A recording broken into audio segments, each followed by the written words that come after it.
Theo con đường hoàng tuyền mới mà Tề Tế xây dựng, Hạ Anh Hàn và Tạ Thành Tước cũng đã đến địa phủ. Chủ nhân, người đứng đây lâu lắm rồi đó. Người đang suy nghĩ gì vậy? Ta đang nghĩ, dù sao giờ chúng ta cũng đã đến địa phủ rồi. Hay là ta đi từ lối đi của Minh Kỳ đến Đông Hải nhỉ? Mượn đường thục để qua linh giới thăm ngoại bà và mọi người. Muốn đi thì người cứ đi thôi ạ.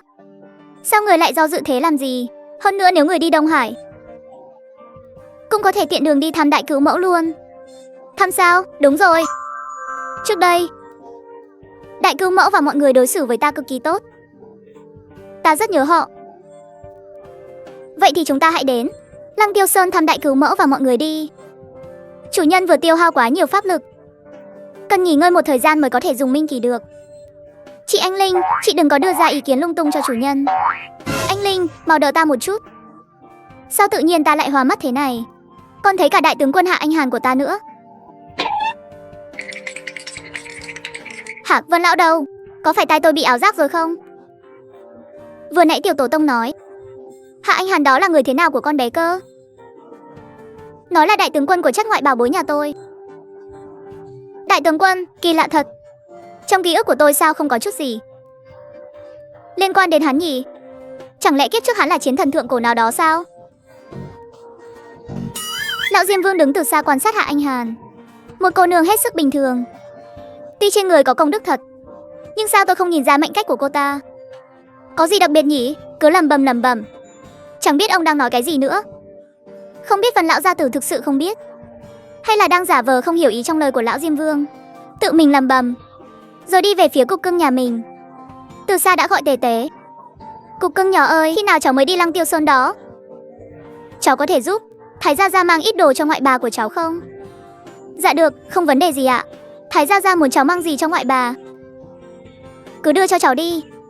Cháu nghỉ ngơi 2 ngày rồi sẽ xuất phát đến linh giới, ha ha. Ha ha, tốt, cục cưng nhà ta giỏi quá. Có một đứa cháu nhỏ có thể lên trời xuống đất, đi đâu cũng có quan hệ rộng thế này đúng là tốt thật. Những ngày chịu khổ ở địa ngục cũng thấy ngọt ngào. Nghĩ lại bản thân mình, đáng lẽ mỗi ngày đều phải chịu dày vào trong địa ngục hỏa liệt. Kết quả là nhờ có cục cưng nhỏ chống lưng thế này. Nhìn xem bây giờ, cả cái địa phủ này cứ như vườn sau nhà mình vậy. Muốn đi đâu thì đi. Thái Gia Gia, bây giờ người đã là tu vi quỷ tướng rồi. Chắc hẳn người có thể tự do đi lại giữa Phong Đô và Vong Xuyên này nhỉ? Cháu có thể nhờ người một việc không? Ha ha ha, nhờ vả gì chứ? Cục cưng có chuyện gì cứ việc nói. Việc gì Thái Gia Gia làm được nhất định sẽ làm cho cháu. Làm một cách rõ ràng rành mạch luôn. Tuế Tuế chỉ tay vào Hạ Anh Hàn đang đứng bên cạnh, cười híp mắt nói, Thái Gia Gia, ngươi có thấy chị gái hiên ngang dũng mãnh này không? Tất nhiên là thấy rồi. Vừa nãy lão gia tôi đang đi bộ thong thả trên đường, kết quả là từ trên trời bỗng rơi xuống một con nhóc. Suýt chút nữa là dọa cho lão già này bay. Lão già này, hi hi. Thái Gia Gia, người có hứng thú nhận một đồ đệ nhỏ không?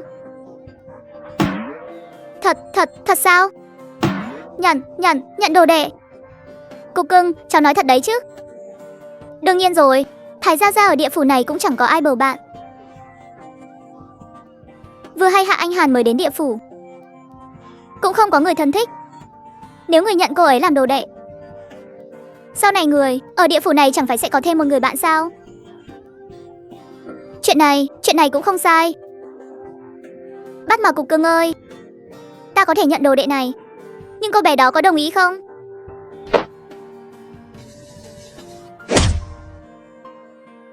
Con đồng ý, sư phụ tại thượng. Xin nhận của đồ nhi một lạy. Tốt, đứng lên đi. Nhìn công đức đầy mình của con, cũng không phải hạng đại gian đại ác gì. Đồ đệ này, lão gia ta nhận rồi. Vân lão gia tử vừa dứt lời, giữa ông và Hạ Anh Hàn lập tức xuất hiện một sợi dây màu xanh lam. Thoáng qua một cái, khế ước sư đồ đã được thiết lập. Xong rồi, đại tướng quân đã bái sư. Khoảng cách đến việc xây dựng địa phủ lại gần thêm một bước. Ta hơi mệt, đi nghỉ trước đây nhé. Tề Tế thực sự đã mệt rồi. Vừa mới xây dựng đường hoàng tuyền mới, lại còn ở đây can thiệp vào nhân của bái sư của Hạ Anh Hàn. Lúc này con bé phải chịu thiên phạt nặng nề biết bao. Mí mắt cứ trực sụp xuống, cơ thể cũng hơi run rẩy. Nếu không về phủ hoàng tuyền của anh Linh nghỉ ngơi, con bé sẽ không trụ vững mất. Tề Tuế, đợi đã, đợi tôi một chút. tôi còn có chuyện muốn nói với em. Sao thế? Tạ Thanh Tước anh ta có lẽ cũng đã đến địa phủ rồi. Hả? Tạ Thanh Tước? Đúng vậy. Trước khi tôi bị một luồng sức mạnh bí ẩn hút vào địa phủ, tôi đang ở cùng với Tạ Thanh Tước. Nghe xong lời của Hạ Anh Hàn, Tế Tế chớp mắt suy nghĩ một lát, cái đầu nhỏ gật gật. Sau đó chợt nhận ra và nói, mọi người đột nhiên bị hút vào địa phủ. Chắc là vì chúng ta đang xây lối thông giữa địa phủ và ma giới, mà lúc đó mọi người lại đang ở gần lối thông Hoàng Tuyền, chịu ảnh hưởng của từ trường, cho nên mọi người mới đột ngột bị dịch chuyển đến địa phủ. Như vậy đó. À, nghe em nói thế thì cũng có khả năng. Nhưng sau khi đến địa phủ, Tạ Thanh Tước và tôi đã bị lạc nhau. Chị trực tiếp đến bên bờ sông Vong Xuyên là vì chị không phải hạng cô hồn dã quỷ, nên chị được ý chí của Hoàng Tuyền dẫn dắt đến đây để qua cầu Nại Hà, uống canh mạnh bà, đợi để đầu thai chuyển kiếp đó. Vậy bây giờ tôi đã bái sư rồi, chẳng lẽ anh ta không muốn bái sư sao? Không, ý tôi không phải vậy. Tôi chỉ nghĩ là nếu sau này tôi ở lại địa phủ thì thêm một người quen sẽ có thêm một con đường thôi. Tế Tế đã xây xong đường Hoàng Tuyền. Không ngờ Hạ Anh Hàn lại từ trên trời rơi xuống, rơi thẳng xuống trước mặt Vân lão gia tử. Nghe nói Tạ Thanh Tước cũng đi theo đến đây. Tôi đã đến bờ sông Vong Xuyên. Vậy Tạ Thanh Tước đi đâu rồi? Tế Tế nghe vậy chớp mắt, gật đầu nói, Tạ Thanh Tước trước khi theo ta tu luyện ma công của Ly Cơ. Ma công đó là hấp thụ tinh túy và si dâu của phàm nhân để bản thân sử dụng, cho nên chắc chắn hắn ta đang gánh đầy tội nghiệp rồi. Vậy có phải hắn ta đã xuống 18 tầng địa ngục rồi không? Tạ Thanh Tước tội ác tay trời, hấp thụ vô số si dâu của phàm nhân để luyện ma công, đáng lẽ phải bị phán xử. Sở Giang Vương cầm sổ tội nghiệt, xem lại quá khứ của Tạ Thanh Tước, đang phê duyệt hình phạt sau khi hắn đến Hàn Băng luyện ngục. Ngòi bút đang gạch dở thì chân mày ông ta bỗng nhíu chặt lại, mắt trợn trừng lên. Sao cái sổ tội nghiệt này đến nửa đời sau lại thay đổi hoàn toàn thế này? Sao lại là tiểu tổ tông đó nữa vậy? Con bé rốt cuộc đã can thiệp vào nhân của bao nhiêu người rồi? Sở Giang Vương nhìn thấy thông tin nửa đời sau của Tạ Thanh Tước thì cả người như muốn nổ tung, nhảy dựng cả lên tại chỗ. Hi, Sở Giang Vương, ngài đang bận gì thế? Ái cha, tiểu tổ tông của tôi ơi, sao người lại đến đây? Bây giờ cơ thể người đang yếu lắm, sao còn đến Hàn Băng luyện ngục của tiểu vương chịu tội làm gì? Sở Giang Vương vốn đã đau đầu vì Tạ Thanh Tước trước mắt, thấy Tế Tế đích thân tới thì càng đau đầu hơn, nói một tràng những lời khách sáo. Thấy Tế Tế nhìn mình hồi lâu không nói gì, Sở Giang Vương bỗng cảm thấy cả người có chút rờn rợn. Tiểu tổ tông, người nhìn tiểu vương như vậy làm gì? Ngài đừng đoán mò quan hệ giữa ta và Tạ Thanh Tước nữa. Ta nói thẳng cho ngài luôn nhé, lúc ta làm nằm vùng ở ma giới, hắn từng là thuộc hạ nhỏ của bản tôn. Dạ, trong gương tội nghiệt, tiểu vương đã thấy quá khứ cả đời của hắn, biết hắn từng hầu hạ người, nên đang cân nhắc xem có nên. Sở Giang Vương, đừng có nương tay, việc đó đối với hắn chưa chắc đã là chuyện tốt đâu. Ngài cứ nghe ta thì chắc chắn không sai.